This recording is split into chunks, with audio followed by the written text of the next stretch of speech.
कवि भवानी प्रसाद मिश्र द्वारा रचित काव्य घर की याद में कवि ने उस समय का वर्णन किया है जब सन 1942 के भारत छोड़ो आंदोलन के दौरान जेल में बंद कवि अपने घर की याद करते हुए अपने भावों को व्यक्त किया है।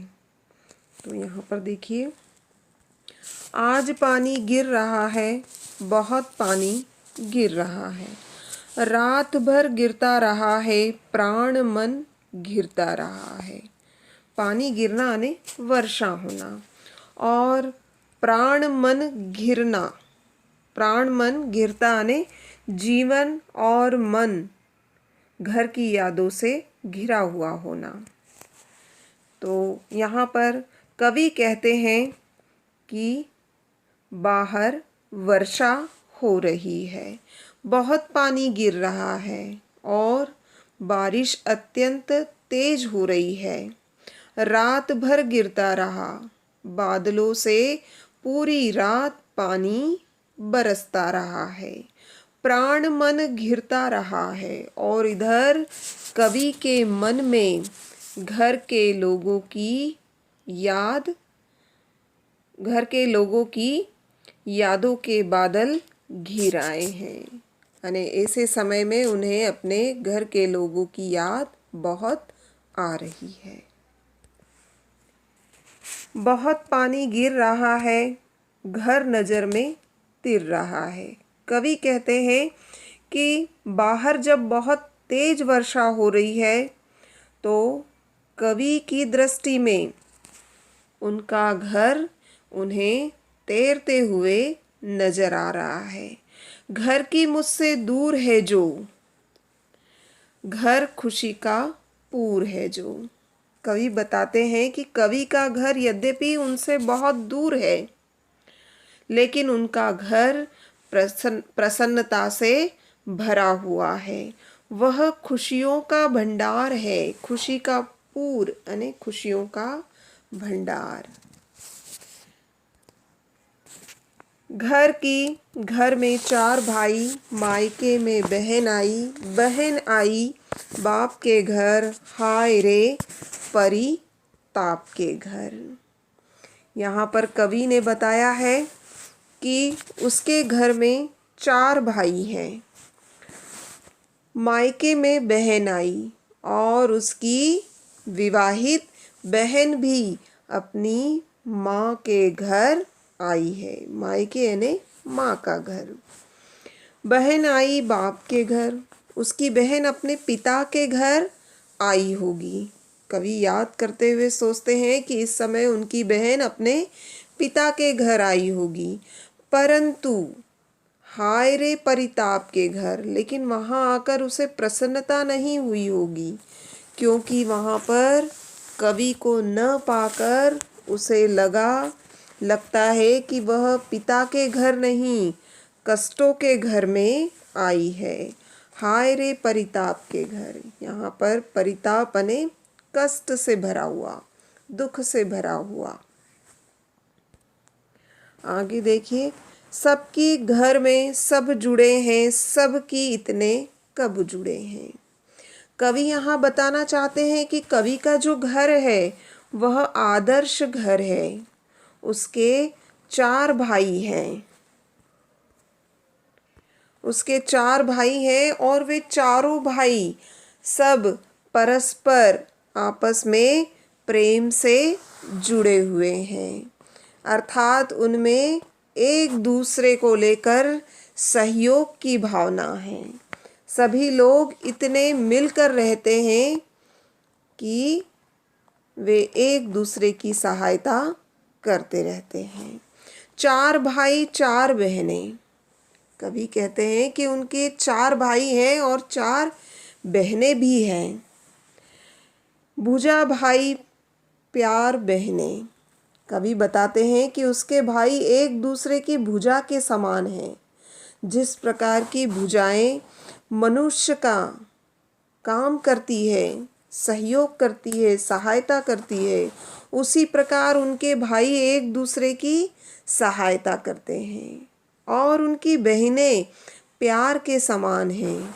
बहनें अपने भाइयों तथा बहनों से गहरा प्रेम करती हैं। यहाँ पर इसी बात को कवि ने व्यक्त किया है। आगे देखिए। और माँ बिन पड़ी मेरी, दुख में वह गड़ी मेरी। कवि अपनी माँ के बारे में बताते हुए कहते हैं कि यद्यपि उनकी माँ पढ़ी लिखी नहीं है, परंतु वह स्नेह से भरी हुई है। दुख में वह गड़ी मेरी, मेरे जेल में होने के कारण वह दुख में डूबी हुई है। परंतु जो माँ का स्नेह होता है वह बड़ा अनमोल होता है। माँ जिसकी गोद में सिर रख लिया तो दुख नहीं फिर। कवि यहाँ बताना चाहते हैं कि जब कवि अपनी माँ की गोद में सिर रख लेता है तो फिर दुख उसके जीवन में शेष नहीं रहता है। अर्थात माँ की गोद में सिर रखते ही उसके सारे दुख दूर हो जाते हैं। माँ की जिसकी स्नेह धारा का यहाँ तक भी पसारा। कवि यहाँ पर बताना चाहते हैं कि माँ के मन में जो प्रेम की धारा होती है वह दूर तक बहती है। माँ के मन में जो प्रेम का प्रवाह होता है, प्रेम की जो धारा होती है वह दूर तक बहती है। का यहाँ तक भी पसारा। कवि बताना चाहते हैं कि कवि अपने घर से दूर जेल में बंद है, लेकिन यहाँ पर भी वह अपनी माँ के स्नेह का अनुभव कर रहे हैं। यानी माँ के स्नेह की धारा यहाँ पर भी प्रभावित हो रही है।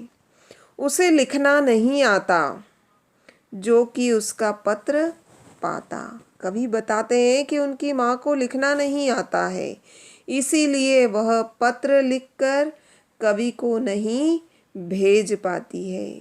परंतु उसके स्नेह का जो प्रवाह है, उनके स्नेह की जो धारा है वह कवि तक पहुँचने में बाधा नहीं आती है। माँ के मन में जो स्नेह की धारा होती है वह कवि तक पहुँच जाती है। पिताजी जिनको बुढ़ापा एक क्षण भी नहीं व्यापा, जो अभी भी दौड़ जाए, जो अभी भी खिलखिलाए। अब कवि यहाँ पर अपने पिताजी के बारे में बताते हुए कहते हैं कि यद्यपि उनके जो पिताजी हैं वह बूढ़े हो गए हैं। पिताजी जिनको बुढ़ापा। कवि अपने पिताजी के बारे में बताते हुए कहते हैं कि उनके पिताजी अब बूढ़े हो गए हैं, परंतु उन्होंने बुढ़ापा एक क्षण के लिए भी अनुभव नहीं किया है। पिताजी जिनको बुढ़ापा एक क्षण के लिए भी नहीं व्यापा। यद्यपि उनके पिता बूढ़े हो गए हैं, परंतु उन्होंने बुढ़ापे को अभी तक अनुभव नहीं किया। जो अभी भी दौड़ जाएं। कवि बताते हैं कि वे वृद्ध होने के कारण उन्होंने थोड़ी देर के लिए भी अपनी कर्मठता को त्यागा नहीं है। वह अभी भी इस उम्र में भी दौड़ लगा सकते हैं। जो अभी भी खिलखिलाए और वे खिलखिलाकर हंस सकते हैं। वे अपने जीवन में वृद्ध होने का रोना नहीं रोकते हैं, हमेशा दौड़ते भागते मुस्कुराते हैं और हंसते हैं। कवि आगे बताते हैं कि मौत के आगे न हिचके, शेर के आगे न बिचके। कवि यहाँ पर अपने पिताजी के बारे में बताते हैं कि वे कैसे हैं, साहसी हैं। उनमें भय बिल्कुल नहीं है। मौत के आगे न हिचके, उनके सामने मृत्यु आने पर भी वे उससे डरते नहीं हैं, वे उससे संकोच नहीं करते हैं, शेर के आगे न बिचके। यदि उनके सामने शेर आकर खड़ा हो जाए तो वह अपने कदम पीछे हटाते नहीं हैं। कहने का तात्पर्य है कि उनके पिताजी बड़े साहसी हैं। बोल में बादल गरजता, जब वे बोलते हैं तो बादल की तरह गरजते हैं। कवि बताते हैं कि जब वह बोलते हैं तो ऐसा लगता है जैसे बादल गरज रहा हो। वे अत्यंत कर्मठ हैं, काम में झंझालर जाता।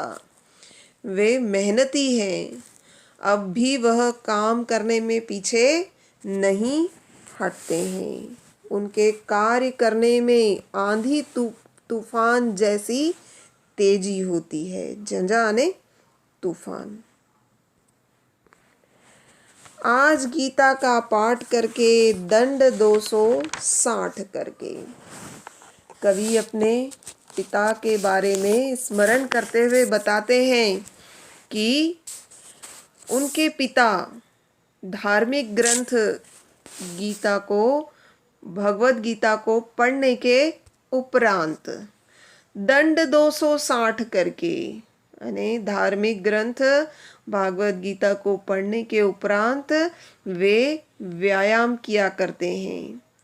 गीता का पाठ करने के बाद उन्होंने 260 दंड किए होंगे, खूब मुग्दर हिला लेकर, और उन्होंने मुग्दर को हाथों से उठाकर खूब घुमाया होगा। मुग्दर यानी कसरत करने का उपकरण, कसरत करने के लिए लकड़ी के बने होते हैं वे उपकरण।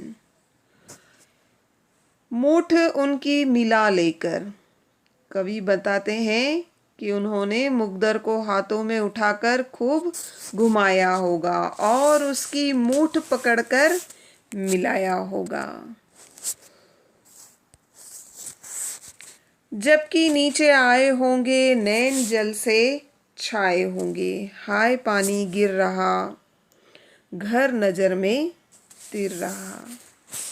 कवि बताते हैं कि जब उनके पिताजी व्यायाम करने के बाद जब छत से उतरकर नीचे आए होंगे तो उस समय अपने छोटे बेटे अर्थात कवि को याद करके उनके नेत्रों में आंसू छा गए होंगे, उनके नेत्र आंसुओं में डूब गए होंगे। हाय पानी गिर रहा है।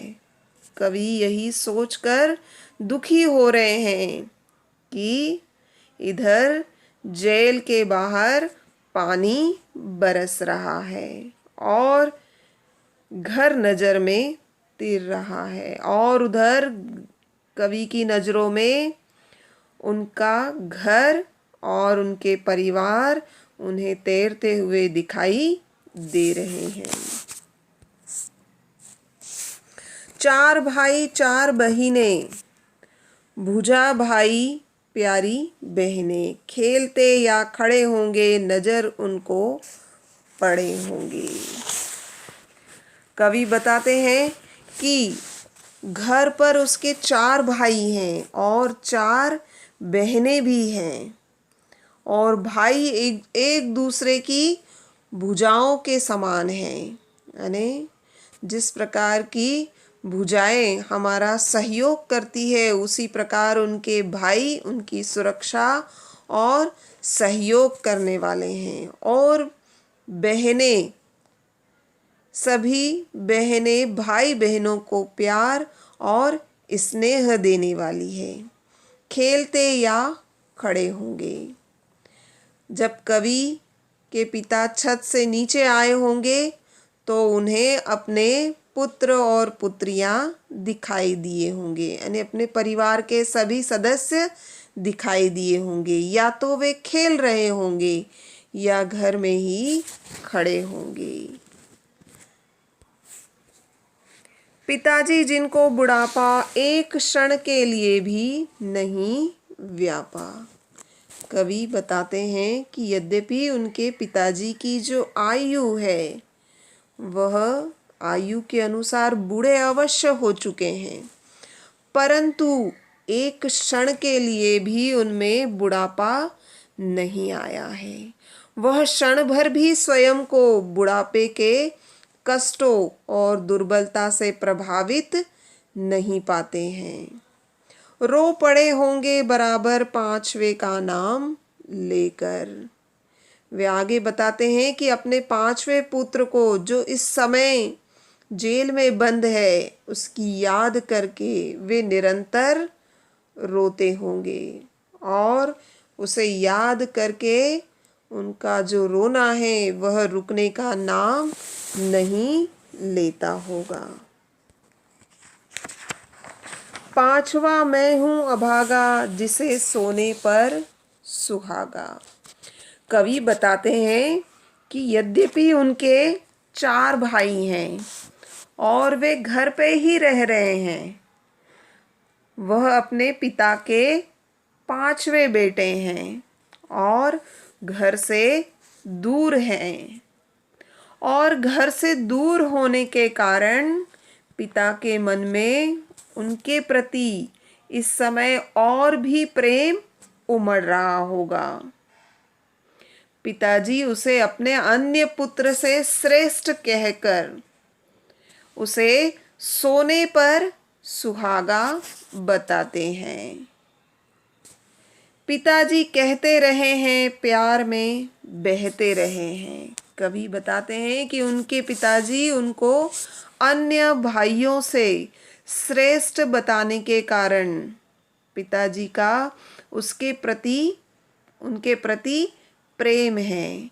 वे प्रेम के वशीभूत होकर ही ऐसा कहते हैं। आज उनके स्वर्ण बेटे लगे होंगे उन्हें हेटे। कवि कहते हैं कि अपने 5वें पुत्र के प्रेम के कारण उनके जो 4 बेटे हैं वे तो स्वर्ण हैं, लेकिन कवि उन पर सुहागे के समान हैं, अर्थात उनकी तुलना में श्रेष्ठ हैं। और प्रेम के वशीभूत होकर उनके पिताजी का उनके प्रति यह जो प्रेम है, यह जो विचार है वह संभव है, क्योंकि बंधा बैठा हूँ अभागा। कवि बताते हैं कि इस समय वे भाग्यहीन हैं, तभी तो पिता से दूर जेल में बंधे हुए बैठे हैं। ठीक है, बहुत बहुत धन्यवाद।